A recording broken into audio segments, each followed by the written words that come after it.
Bienaventurados los de limpio corazón, porque ellos verán a Dios.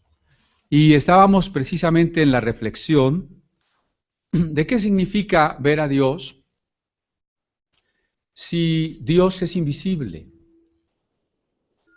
Y qué bueno que Dios es invisible, porque si Dios fuera visible, sería un objeto.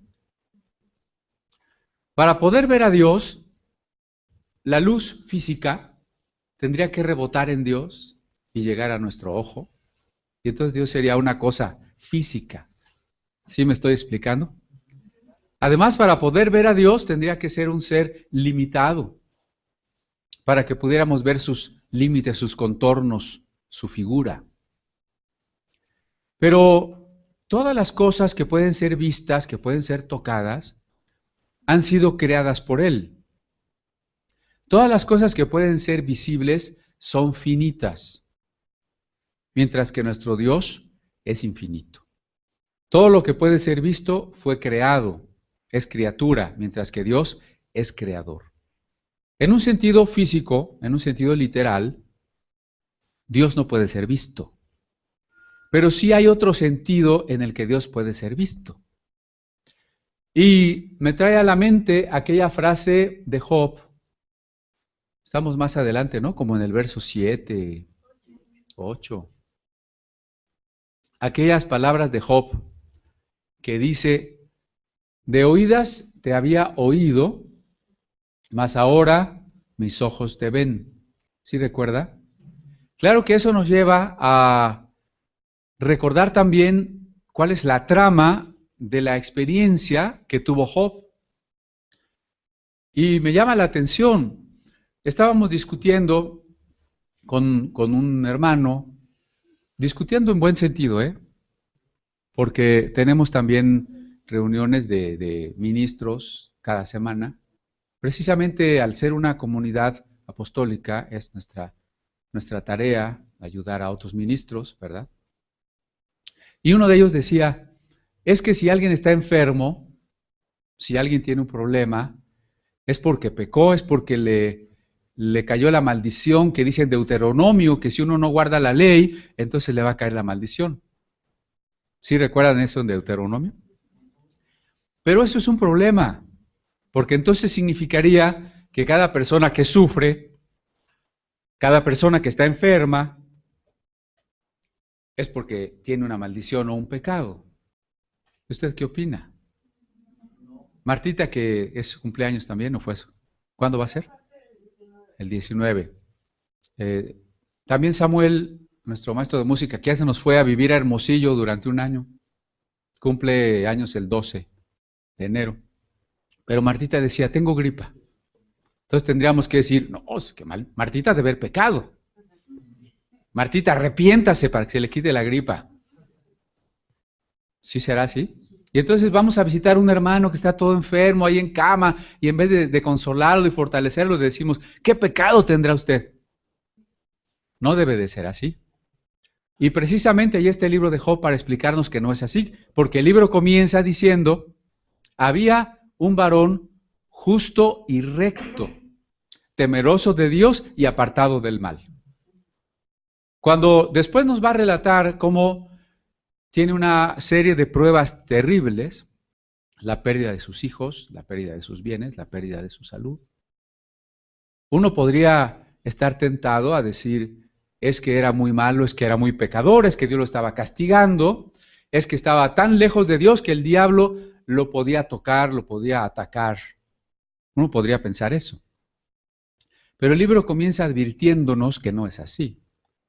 Había un varón justo y recto, temeroso de Dios y apartado del mal. Y entonces comienza la prueba. Pierde sus posesiones una por una, lo cual seguramente va quebrantando su estado de ánimo, porque así nos sentimos cuando perdemos algo. Sí, imagínense si le hubieran robado su aguinaldo ahora en diciembre, o a lo mejor ni le dieron, ¿verdad? Y entonces usted empieza a sentirse mal, triste. Y si a eso le añade que perdía su casa y su coche y todas sus cosas, Cuando ya su espíritu está muy quebrantado, entonces viene una noticia nueva y le dice, tus hijos han muerto. Imagínense. Después viene una enfermedad terrible desde la cabeza hasta los pies. Después la esposa lo condena por seguir creyendo en Dios y lo abandona. Y luego llegan sus amigos y lo acusan. Precisamente los argumentos de los 3 amigos de Job son, mira Job, si te ha sucedido una desgracia tan grande, es porque debes haber cometido un pecado muy grande. Y todos los 38 capítulos restantes se tratan precisamente de la discusión entre si Job ha sufrido toda esa infortunio porque ha pecado o no. Y Job dice, yo no he pecado en esa manera. ¿Dónde voy a encontrar a Dios para que me diga por qué me castiga? Y los otros aparentemente defienden a Dios y dicen, no, Dios es justo, así que si te pasó todo eso, te está castigando y tú te lo mereces y tienes que reconocer tu pecado. Quizá un poco como los hinduistas que creen en el karma. Es que si te está pasando esto, es que en tu otra vida has de haber hecho algo muy malo, ¿verdad? Porque en la teoría de la reencarnación, parece que en la siguiente vida uno va reencarnando conforme se portó. Si se portó medio mal, pues ya no van a ser güerito, van a ser morenito o negrito. Si se portó muy mal, van a ser mujer. No, bueno, ellos dicen eso. Si se portó más mal, pues van a ser en un animal o no sé. Y si me va muy mal en esta vida, pues algo estaré pagando. La Biblia no nos dice que el sufrimiento sea porque estamos pagando algo. Eso es un invento de nuestra curiosidad, de nuestra necesidad de tener una explicación para las cosas que pasan. Porque es más difícil decir, estoy sufriendo y por qué, quién sabe. Yo quisiera encontrarle un sentido. Cuando no le encuentro un sentido me es muy difícil. Y entonces, como no lo encuentro, mejor lo invento. Algo estarás pagando. Pero no es así. Después, cuando Dios empieza a hacerle ver a Job precisamente el hecho de que no hay respuesta para muchas cosas. Hay que aprender las cosas que están reveladas y las cosas que quedan en el misterio. Por ejemplo, le preguntan los discípulos a Jesús frente a un hombre ciego. Le preguntan, ¿quién pecó? ¿Este o sus papás para que naciera ciego? ¿Quién sabe qué idea extraña tenían los discípulos? ¿Verdad? Pensar que podía haber pecado alguien antes de nacer o que el pecado de los papás iba a provocar el castigo de Dios en el Hijo. ¿Y qué contesta Jesús? No pecó este ni sus padres. ¿Y entonces por qué nació ciego? Jesús no dice. ¿Por qué finalmente Job sufrió tanto? El libro no lo dice. Cuando alguien dice que el sufrimiento solo se le permite a los pecadores, pues obviamente, ¿cómo responder al sufrimiento de los niños? Hay niños todavía de 2 años, 1 año menos, que están enfermos. Hay niños con cáncer de esa edad. No solo sufren los niños, que son inocentes, sufren los animales. ¿Podríamos decir que Dios está castigando a los animales por pecadores? No. ¿Por qué el sufrimiento? No sabemos. Pero lo que sí sabemos, o lo que nos interesa, es lo que dijo Job al final. Cuando Dios lo confrontó con el hecho de que hay muchas cosas que no sabemos y que no podemos. Porque cuando nosotros queremos refutarle a Dios, reclamarle, estamos desconociendo que no tenemos ni el poder ni la sabiduría de Dios. A veces nos enojamos con Dios, o la gente se enoja con Dios, se le reclama a Dios, o culpa a Dios por las guerras, por la violencia, por la miseria. La verdad es que no sabemos. porque pasan algunas cosas. Pero cuando Job comprende que aún en el sufrimiento Dios está con nosotros, entonces va el tema en consonancia con las bienaventuranzas. ¿Se acuerdan que dijimos, bienaventurados los que sufren, bienaventurados los que lloran, bienaventurados los pobres, bienaventurados los que tienen hambre? Porque la fe es la entereza, el coraje, la certeza de que Dios está con nosotros en todas las situaciones. La fe no se trata de lograr que todas las cosas salgan bien. La fe no se trata de que, como yo creo, entonces Dios me va a dar muchas riquezas y me va a hacer vivir en la abundancia. No. La fe es la decisión de saber que estoy con Dios, que soy suyo, la certeza de que Él está conmigo en cualquier circunstancia. Y entonces Job dice, de oídas te había oído, o sea, eso quiere decir, he sabido acerca de Dios, me han hablado de Dios, conozco algunos textos de la palabra de Dios, pero qué diferente, ahora mis ojos te ven, quiere decir, ahora te he experimentado. No es que Job vio alguna figura o se le apareció algo, no, el texto no dice eso. Simplemente habla de un mensaje que Dios le hace entender. Y Job dice, mis ojos te ven. La experiencia íntima con Dios es lo que nos permite ver a Dios. ¿Y quién puede tener una experiencia íntima con Dios? El que tiene un corazón limpio. ¿Y qué es un corazón limpio? El que nunca peca,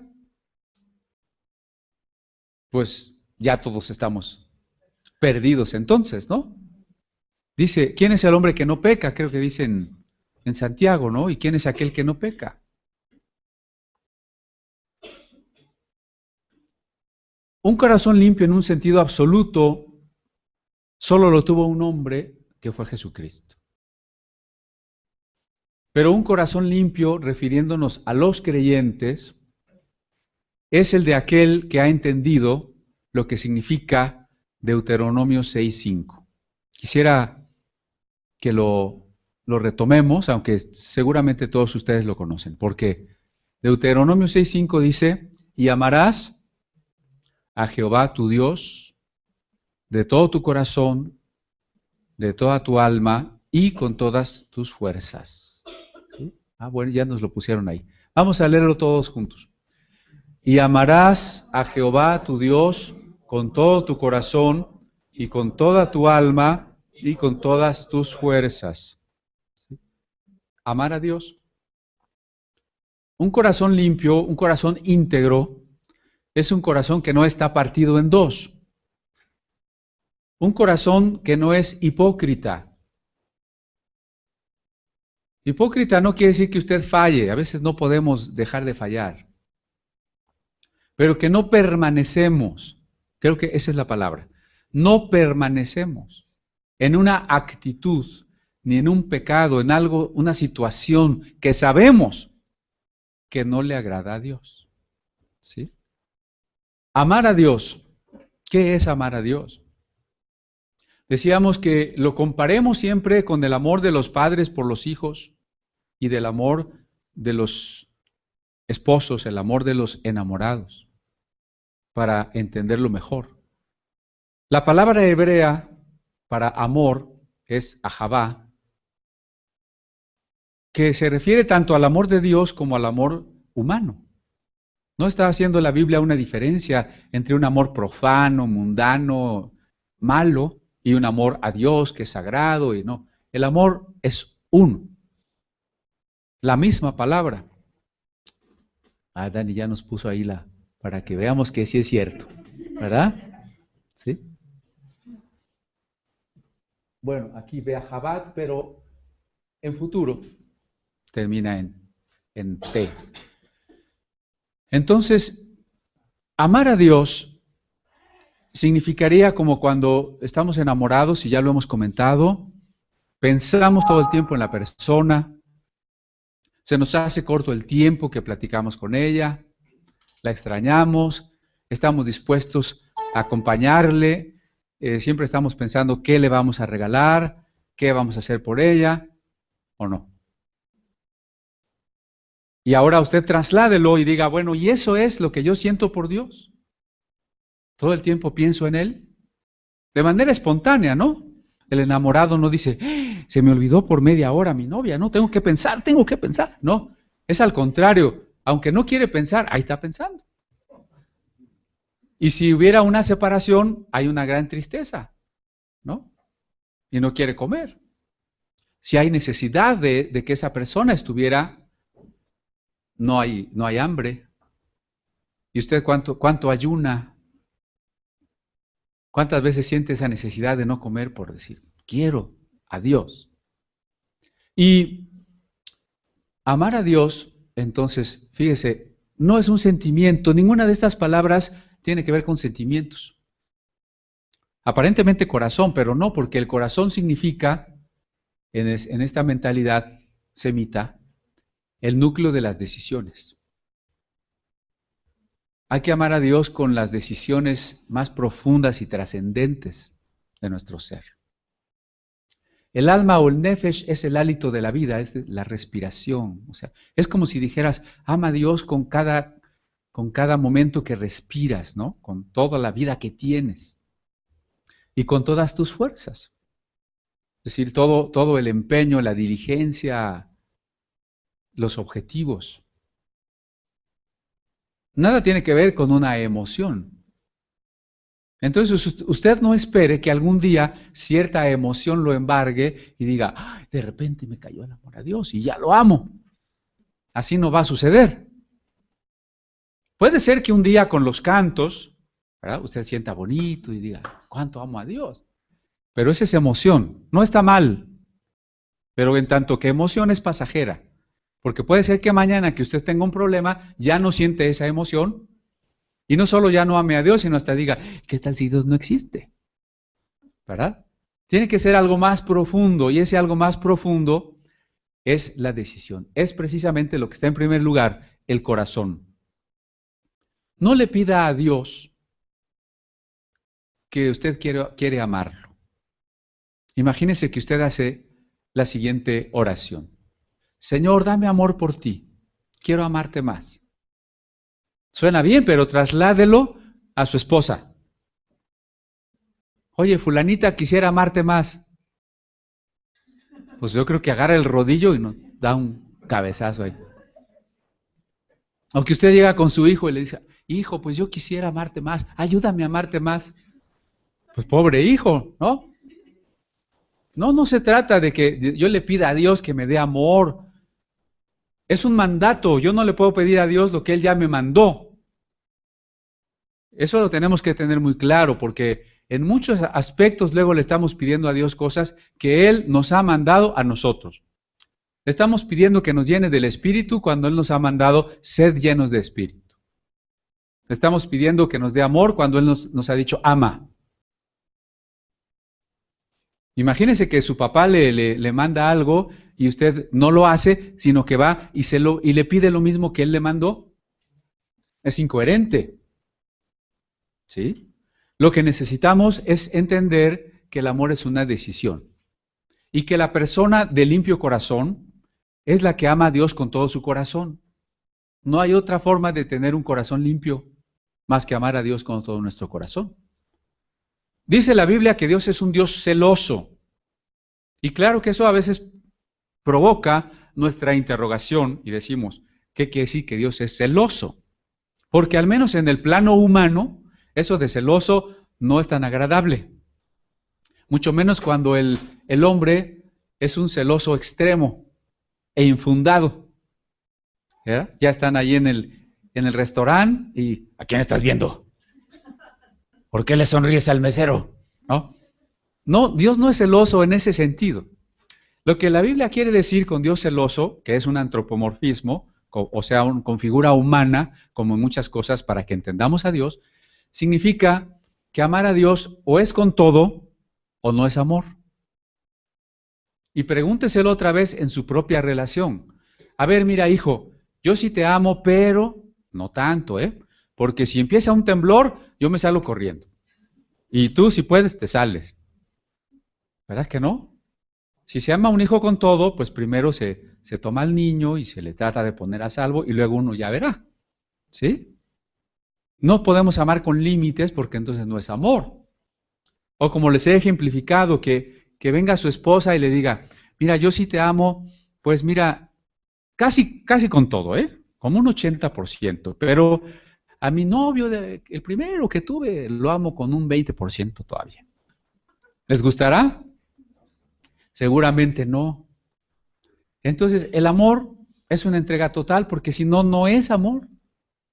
Porque si yo le digo a Dios, te entrego una parte de mi vida, pero este otro pedacito no te lo entrego, entonces no le estoy permitiendo que Él manifieste su amor en mí y haga conmigo lo que Él quiere hacer. El problema no es Dios. O sea, Dios en su ser entero y completo no pierde nada si yo no le amo, la verdad. Él no pierde. ¿Saben quién pierde? Yo. Yo pierdo si soy adúltero. Pero no me refiero en este momento al adulterio físico del esposo o de la esposa, sino me refiero al adulterio espiritual del que hablan los profetas de la Biblia. A la idolatría le llaman adulterio.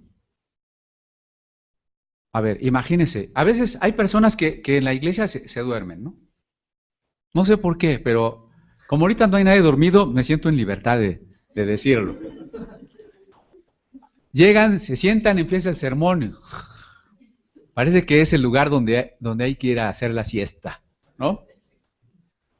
Y yo me pregunto, imagínense que estuviera en un momento íntimo con la persona que ama, le va a pedir que se case con usted y se queda dormido.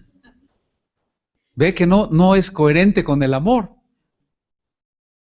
Pero tampoco es coherente con el amor coquetear. Imagínense, oye, ¿quieres ser mi esposa? Y va pasando una muchacha. ¿Quieres ser mi esposa? ¿No? ¿Usted qué le diría? A ver, las mujeres, ¿qué le dirían al proponente que está viendo para otro lado cuando les propone matrimonio? ¿Lo aceptan? ¿Verdad que no? Entonces, decir que soy cristiano, pero coquetear con otras doctrinas, con pecados, con cosas que a Dios no le agradan, es ser infiel, es ser adúltero. Oiga, pastor, ¿qué tan malo es ver películas de espantos?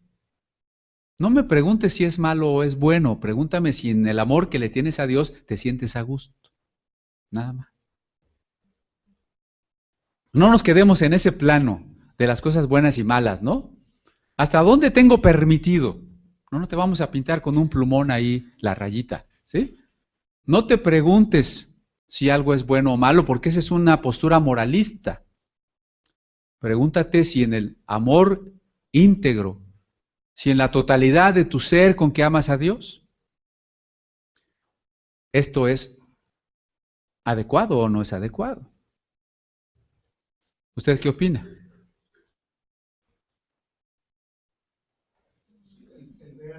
¿Qué tanto ofende a Dios lo que uno haga o no? ¿Qué nos gustaría y qué no nos gustaría que hagan nuestros hijos o nuestra esposa o nuestro esposo, aunque no sea en un estricto sentido malo? Imagínese que el hijo se levanta por la mañana, no dice ni buenos días ni nada, se viste, se sale y no sabemos nada de él. ¿Es bueno o es malo?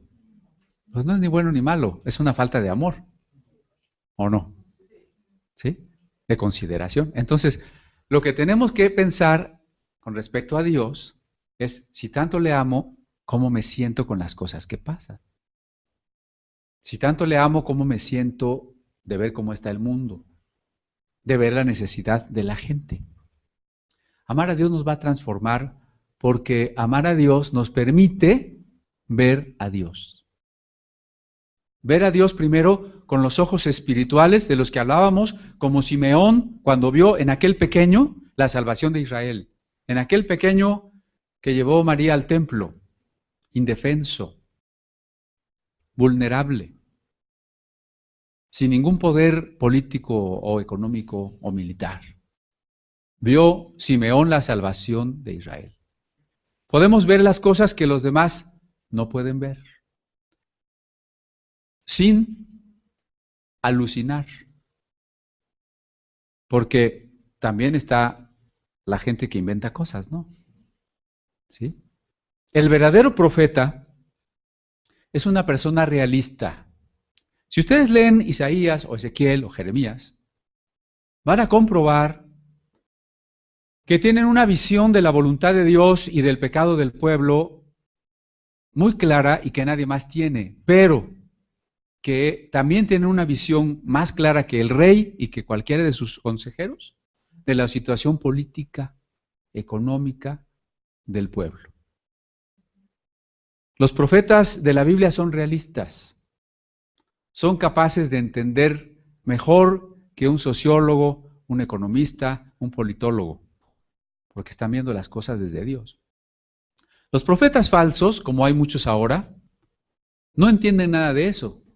Se la pasan hablando de pura prosperidad y abundancia que nunca llega. Allá en Costa Rica llegó un predicador que dividió a la congregación en grupos y les dijo, tú vas a orar por esta región y tú por esta, y los mandó a echar aceite y tal, hace algunos años. ¿Saben cómo está el país? Peor que hace algunos años. Lo mismo ha pasado en México, los que la pasan proclamando que en México abundancia, pues será para Peña Nieto y los que compren Pemex, pero para todos los demás no, ¿sí? Entonces, el profeta verdadero es realista. Ver a Dios no es alucinar, no es inventar visiones, o que se me apareció esto, o que oí una voz, o que Dios me reveló, nada de eso. Tengamos cuidado. Dios habla, claro que habla, pero habla a través de su palabra, que es la Biblia. ¿Puedo ver a Dios? Claro que sí, pero a Dios lo tengo que ver sobre todo en el amor que Él me tiene y que yo le tengo, y que se traduce en el amor al prójimo. A lo mejor no nos gusta eso, porque con la frase ver a Dios estamos pensando en algo muy sublime. Ver a Dios es ver a Dios en la debilidad. Recuerda cuando tanto en Navidad como en Semana Santa hemos enfatizado que la gloria de Dios, la mayor gloria de Dios, es su debilidad. ¿A qué me refiero? Precisamente a un niño que nace en un establo y que es recostado en un pesebre. A un hombre desnudo y rechazado que muere en una cruz. Ahí está la debilidad de Dios, que Él ha querido asumir por amor a nosotros. Y esa es la mayor gloria de Dios. Por eso a Dios solo lo podemos ver en la debilidad de los seres humanos. Por eso dice el texto, si tú le das un vaso de agua a uno de estos mis hermanos pequeños, a mí lo hiciste. ¿Recuerdan? Y hay un cuento que no sé si, creo que es de Dostoyevsky, precisamente, en donde él narra de un hombre que recibió la promesa de que Jesús lo visitaría ese día. Y entonces preparó la chimenea y la comida y los regalos y llegó una persona necesitada y le tuvo que dar. Y al mediodía llegó otra persona y le tuvo que dar de comer. Y total que a la noche ni había llegado Jesús y ya no tenía nada de lo que él había preparado para Jesús. Y entonces le reclamó y le dijo, pues yo te estuve esperando y no viniste. Y entonces Jesús le dice, claro que fui. Yo te visité en tal y en tal y en tal necesitado, que llegaron a tu casa. Y tú me diste en ellos la comida, la ropa, los regalos, lo que les diste a ellos. Me lo diste a mí. Este cuento, por supuesto, no está lejos de lo que dice la propia Escritura, hablando allá en Mateo 25, que en el día del juicio el Señor dividirá las naciones en dos grupos, los de la izquierda y los de la derecha, no en términos políticos, ¿verdad? Y dirá a los de la derecha, venid, benditos de mi Padre, Porque tuve hambre y me disteis de comer, tuve sed y me disteis de beber, fui forastero y me recogisteis, desnudo y me cubristeis, estuve en la cárcel, enfermo y me visitasteis. Entonces mucha gente le dirá, Señor, pero yo viví en el 2014, yo no te conocí, yo ¿cuándo te visité? ¿Cuándo te di de comer? Bueno, si yo hubiera podido, bueno, como tú lo hiciste a uno de mis hermanos pequeños, a mí lo hiciste. Y viceversa a los de la izquierda. Son palabras durísimas, ¿eh? Acostumbrados a la bondad de Cristo, suenan extrañas en su boca las palabras, apartaos de mí, malditos, al fuego eterno.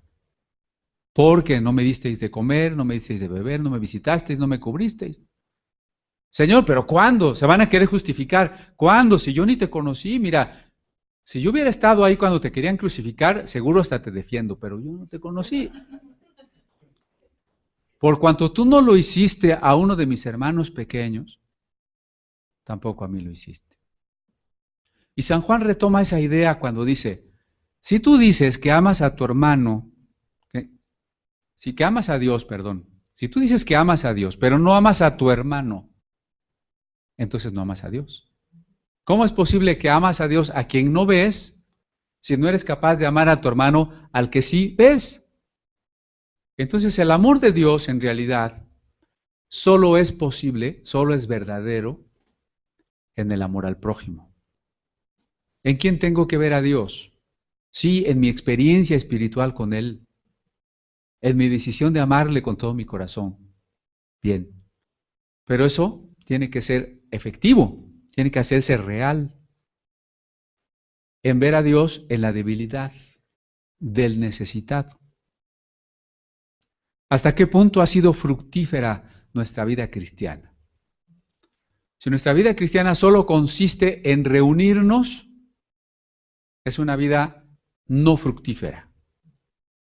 Bien podríamos caer en la descripción de aquella vid que no daba fruto, ¿se acuerdan? Tanto en Isaías como en San Juan se repite la idea. Todo pámpano que no lleva fruto, ¿qué? Será cortado. O allá en Isaías, ¿no? La viña que tanto he cuidado y protegido y que no ha dado fruto. Reunirse en la iglesia es bueno, yo les invito a que no falten, lleguen temprano, pero no es todo. Ni siquiera es lo más importante. Ni siquiera es lo más importante. Santiago dice, la religión pura y sin mancha es visitar las viudas y los huérfanos y guardarse sin mancha del mundo. O en una palabra, amor. ¿Por qué voy a visitar las viudas? Para que me inviten a comer. No, visitar quiere decir ayudar, asistir, ¿no? Asistir, ayudar viudas y huérfanos. ¿Por qué me guardo sin mancha del mundo? Porque amo a Dios. Porque amo a Dios. Y entonces si yo me reúno el domingo y el miércoles y los jóvenes y el coro y qué bueno. Pero si no hay obras de servicio al necesitado, diría Santiago que mi religión es vana. Podríamos decir que padezco de reunionitis. ¿Sí? Tengo reunionitis, pero nada más. Entonces tengo que ver cómo voy a servir al prójimo, porque solo en el prójimo puedo ver a Dios. En el que sufre, en el que necesita el evangelio, en el que necesita comer, el que necesita tal vez que lo hospede. Ahí es donde voy a ver a Dios. No suena muy espiritual, ¿verdad? Ellos verán a Dios, sonaría mejor si me hablaran de la ciudad de oro y las calles de cristal. Imaginarnos que cuando nos muramos nos vamos a ir más allá de las galaxias y vamos a llegar a esa ciudad dorada y tal vez ahí Dios está en un trono y Dios es muy resplandeciente y ahí voy a estar yo. Ahí suena mejor. No sé si va a ser literalmente así, seguramente no. Vamos a tener una percepción de Dios mucho más profunda que ahora en este cuerpo mortal, seguro que sí. Pero creo que Jesús no se esté refiriendo en primer lugar a eso. Si con ver a Dios tal vez me estuviera hablando de las visiones, de que se me va a aparecer un ángel, de que un día voy a ver a Cristo. Alguna época, platicando con una persona que se decía apóstol, decía, es que, explicando el Apocalipsis, ¿no? Esto va a pasar primero y luego esto, luego Cristo va a venir, luego la tribulación, y etcétera, etcétera. El anticristo y demás. Dice, y se me apareció Cristo y me lo explicó. Y un hermano le decía, bueno, ¿y cómo era Cristo? Bueno, pues no sé, no le vi muy bien la cara, pero sus cabellos y el pliegue de su ropa y bueno. Otro día, platicando con esa misma persona y otra que también se decía apóstol y que no coincidía, decía, no, Cristo va a venir después de la tribulación, a la mitad de la tribulación. No, pero es que a mí me explicó Cristo. Y él decía, no, es que también a mí se me apareció Cristo. Y también me lo explicó. Entonces no estamos hablando de esas apariciones de Cristo, de ver a Dios así, ni de Cristo, ni de ningún santo o santa o ángel o ángela, ¿no? Porque mucha gente inventa cosas. ¿Cómo nacieron los mormones? Porque José Smith dijo que se le apareció un ángel, que ni está en la Biblia su nombre siquiera, ¿no? Se llama Moroni, y le dio unas planchas y le explicó y le dijo y no sé qué. Jesús no está pensando en que vamos a ver a Dios así. Para nuestra decepción, está diciendo que vamos a ver a Dios en la debilidad, en lo humano, en la necesidad. Pero un corazón que no es limpio es un corazón egoísta. ¿Y el corazón egoísta en qué va a pensar en primer término? En uno mismo. ¿Sí? Y nuestra vida va a estar signada por que todo está centrado en torno a nosotros. Es mis compromisos, mis necesidades, mis compras, mis paseos, mis ganancias, todo es para mí, ¿no?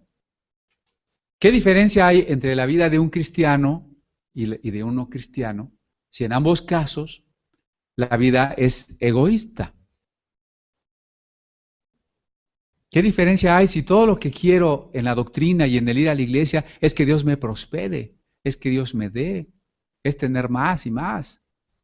Y decir, bueno, es que cuando Dios me prospere mucho, Dios quiere que yo viva como un burgués. Finalmente es la consecuencia de los que creen que Dios quiere que tú seas líder y próspero y rico y demás, ¿no? Que vivas como un burgués, que te des vacaciones en los mejores lugares, que vayas a los mejores restaurantes, que etcétera, etcétera.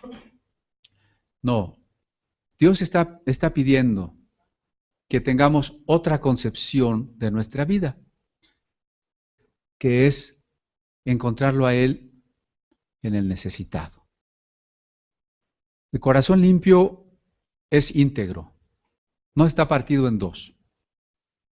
Si usted le ha estado siendo infiel a Dios en algo, en un pecado, en una creencia, también en creencias, ¿eh?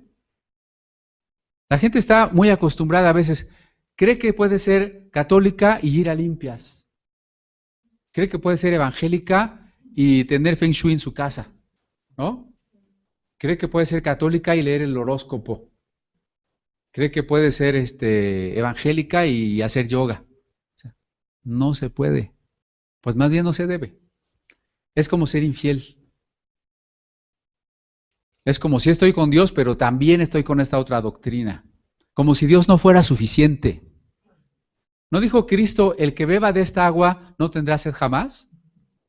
Si usted sigue teniendo sed de otra cosa, usted sigue teniendo sed de cosas ilícitas, de placeres que no debe, de otras doctrinas, de otras prácticas religiosas, de drogas, de lo que usted quiera. Usted no ha tomado verdaderamente del agua. ¿Sí me explico? Tome del agua de Cristo. Dios no le condena, no, no quiero que se vaya sintiéndose condenado, apachurrado. Es que el pastor priedricó, o sea, tiró piedras, ¿no? No priedriqué, ¿sí? No se sienta condenado, siéntase más bien con la buena noticia de que si usted viene a Cristo, Él no le condena, pero le capacita. La gracia es capacidad. La ley nos dice cómo es Dios. La gracia nos capacita para vivir como Dios quiere. La ley no. La gracia sí. Un corazón limpio necesita, para ser limpio, de la gracia. Y entonces dígale usted hoy al Señor, quiero que mi corazón sea completamente tuyo. Yo sé que ya has perdonado mis pecados porque moriste en la cruz por mí. Pero ahora lo que quiero es que mi corazón sea entero entregado a ti. Dame esa gracia. Yo decido hoy amarte. Dios no nos fuerza. La decisión de amarle la tiene que tomar usted ahorita. La gracia para hacerlo se lo va a dar Él. ¿Verdad? Y luego empiece a cultivar ese amor por Dios con el diálogo de amor que es la oración, con la lectura de sus cartas de amor que es la Biblia, con el servicio al prójimo que es poder ver a Dios. Si hubiera una persona que no conoce a Cristo, ¿verdad que nos gustaría decirle, decídete hoy por Cristo? Cuando le compartimos a alguien de Dios, no lo que queremos es que tome una decisión por Cristo. Pues lo mismo les digo yo hoy a ustedes. Lo que queremos es que usted tome una decisión hoy de amar a Dios. Si la decisión es suya, la responsabilidad es suya. Si usted hoy dice, sí, decido amar a Dios con todo mi corazón, o no lo decide hoy, es su responsabilidad. Ya está en sus manos y de nadie más, ni siquiera de Dios. Usted lo decide. ¿Sí? ¿Podemos orar? Unos minutos en silencio, donde usted le diga a Dios de ese amor. Y donde usted también se haga el propósito de servir a Dios, de ver a Dios en la debilidad de los pequeños.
Padre, hoy hemos decidido amarte con todo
los torrentes truenos, y ve brillar al sol en su cenit.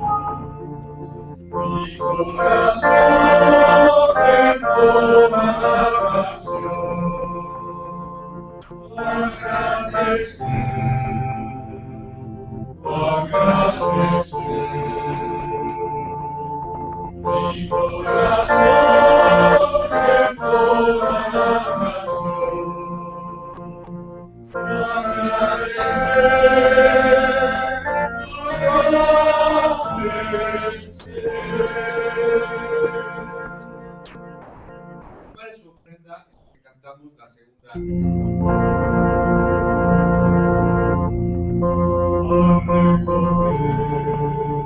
Los montes y los valles, y ver las bellas flores al pasar,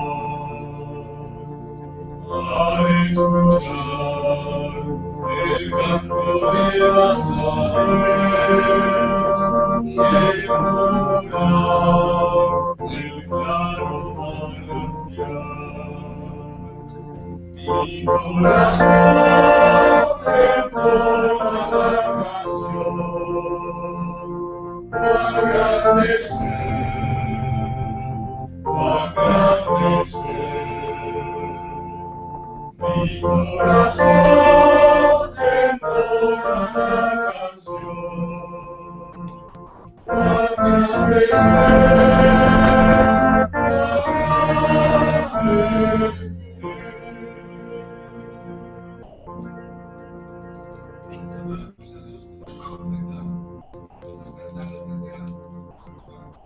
Gracias te damos, Señor, por todos los bienes que nos das, tantas bendiciones, permite que al ser tú lo más amado de nuestra vida, también seamos generosos al ofrendar y también al compartir con los necesitados. En nombre de Jesús.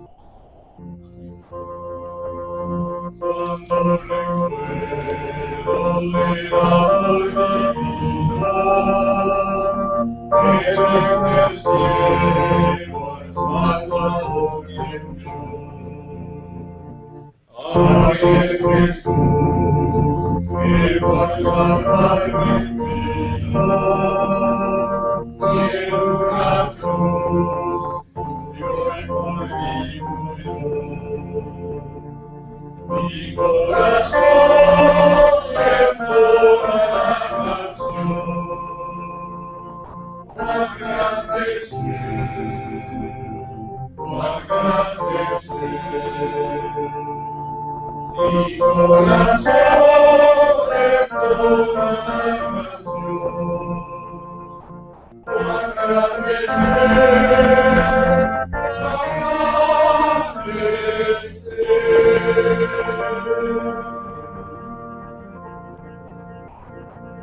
cuando el Señor me llame a su presencia, al dulce hogar, al cielo de esplendor, te adoraré, cantando la grandeza de su poder y su infinito amor. Mi corazón entona la canción, cuán grande es cuán grande es mi corazón entona la canción, cuán grande es cuán grande es